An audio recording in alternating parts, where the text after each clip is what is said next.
اللہ من الشیطان الرجیم بسم اللہ الرحمن الرحیم۔ آج ہم پیارے آقا جناب محمد مصطفیٰ صلی اللہ علیہ وآلہ وسلم کی فرمودات کی روشنی میں آزمائش اور انسانی جسم کے اوپر آنے والی بیماریوں کے فضائل بیان کرنے کی کوشش کریں گے۔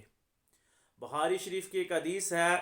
کہ پیارے آقا صلی اللہ علیہ وآلہ وسلم کا ارشاد ہے، حضرت ابو ہریرہ رضی اللہ تعالیٰ عنہ راوی ہیں کہ حضور علیہ السلام نے فرمایا کہ اللہ تبارک و تعالی جب کسی بندے کے ساتھ بھلائی کرنے کا ارادہ فرماتا ہے تو اس کو کسی تکلیف میں مبتلا فرما دیتے ہیں، یعنی اس بندے کو کسی آزمائش میں مبتلا فرما دیتے ہیں، اور اس آزمائش کی وجہ سے اللہ تبارک و تعالیٰ اس کے درجات کو بلند فرماتا ہے۔ ایک اور حدیث کا مفہوم ہے کہ جب اللہ کسی کے ساتھ بھلائی کرنے کا ارادہ نہیں رکھتا تو اس کی طرف بالکل توجہ ہی نہیں فرماتا، یعنی اس پہ آزمائش آتی ہی نہیں۔ آزمائش تو مومنوں پہ آتی ہے، آزمائش ان لوگوں پہ آتی ہے جو اللہ کے قریب ہوتے ہیں۔ مسند احمد میں ایک حدیث نقل ہے کہ پیارے آقا صلی اللہ علیہ وآلہ وسلم نے ایک دیہاتی شخص کو دیکھا جو بڑا صحت مند اور خوبرو جوان تھا، تو آقا علیہ السلام نے اس کو پوچھا کہ کیا آپ کا کبھی ملدم سے رابطہ ہوا ہے، سامنا ہوا ہے؟ تو اس نے کہا یا رسول اللہ صلی اللہ علیہ وآلہ وسلم ملدم کیا ہے؟ تو آپ علیہ السلام نے فرمایا کہ اسے بخار کہتے ہیں۔ تو اس نے کہا بخار کیا ہوتا ہے؟ تو آقا علیہ السلام نے فرمایا کہ بخار یعنی ٹمپریچر یہ ہوتا ہے کہ ہڈیوں اور چمڑے کے درمیان حرارت پیدا ہوتی ہے اور تپش ہوتی ہے، اس کو بخار کہتے ہیں۔ اس نے کہا کہ مجھے تو کبھی بھی زندگی میں بخار نہیں ہوا اور مجھے آج تک بخار کی فیلنگ کا ہی پتہ نہیں کہ بخار ہوتا کیا ہے۔ پھر آقا علیہ السلام نے اس سے پوچھا کہ کیا تمہیں کبھی سر درد ہوا ہے؟ تو اس نے کہا کہ سر درد کسے کہتے ہیں؟ تو آپ نے فرمایا کہ کن پٹیوں کے اوپر درد ہوتا ہے، آپ کے سر کے درمیان درد ہوتا ہے۔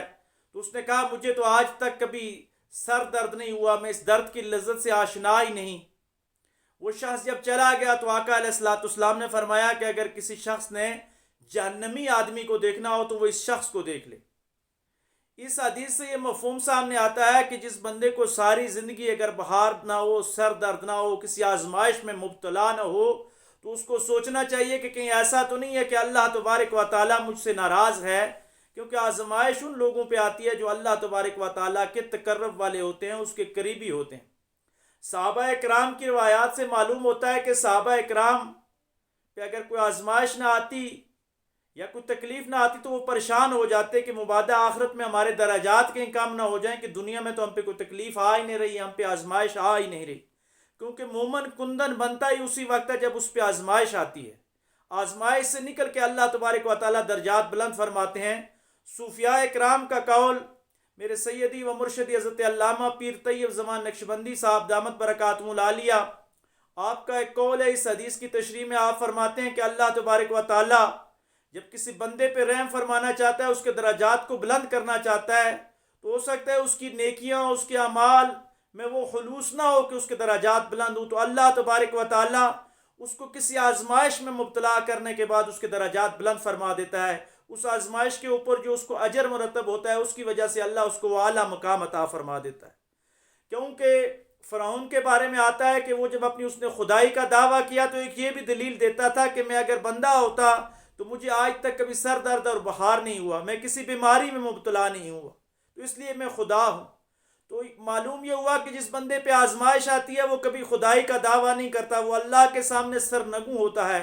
آج تک جن لوگوں نے خدائی کے دعوے کیے، فرعون بنے، متکبر بنے، وہی لوگ تھے جن پہ آزمائشیں نہیں آئی۔ جس بندے پہ آزمائش آتی ہے وہ اللہ تبارک و تعالیٰ کی بارگاہ میں جھک جاتا ہے، عاجزی کرنا شروع ہو جاتا ہے، اور اللہ تبارک و تعالیٰ کو اس پہ رحم آ جاتا ہے، اس کے درجات کو بلند فرما دیتا ہے۔ حضرت خدیجہ الکبریٰ رضی اللہ تعالیٰ عنہا کا ایک قول بڑا عظیم شان ہے کہ آپ فرماتے ہیں کہ اگر انسان کو، مومن کو ایک کانٹا بھی چبھ جاتا ہے تو اللہ تبارک و تعالیٰ اس کے بدلے میں بھی اس کے درجات بلند فرماتا ہے۔ تو مسلمان پہ اگر آزمائش آ جائے، کوئی پریشانی آ جائے، کوئی بیماری آ جائے، کوئی تکلیف آ جائے،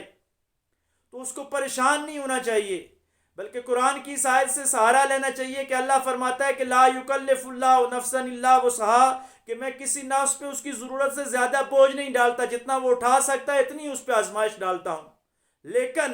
اس آزمائش کی وجہ سے اللہ تبارک و تعالیٰ اس کے کتنے درجات بلند فرماتا ہے۔ وہ آزمائش اس کے لیے رحمتوں کا سبب ہوتی ہے، اس کے گناہ معاف ہوتے ہیں، آخرت میں اس کے درجات بلند ہوتے ہیں، دنیا میں اس کو کوئی اعلیٰ مقام ملنے والا ہوتا ہے۔ آئیے اللہ تبارک و تعالیٰ کی بارگاہ میں یہ دعا کرتے ہیں کہ اللہ تبارک و تعالی اگر ہمیں آزمانا چاہے، ہم پہ آزمائش آ جائے، تو اللہ ہمیں صبر کے ساتھ آزمائش کا مقابلہ کرنے کی توفیق عطا فرمائے، ورنہ ہم گناہ گار لوگ ہیں۔ ہمیں یہ دعا کرنی چاہیے کہ الہ العالمین تو آزمائش کے بغیر ہی ہمارے درجات بلند فرما اور ہمارے گناہوں کو معاف فرما۔ وآخر دعوانا ان الحمد للہ رب العالمین۔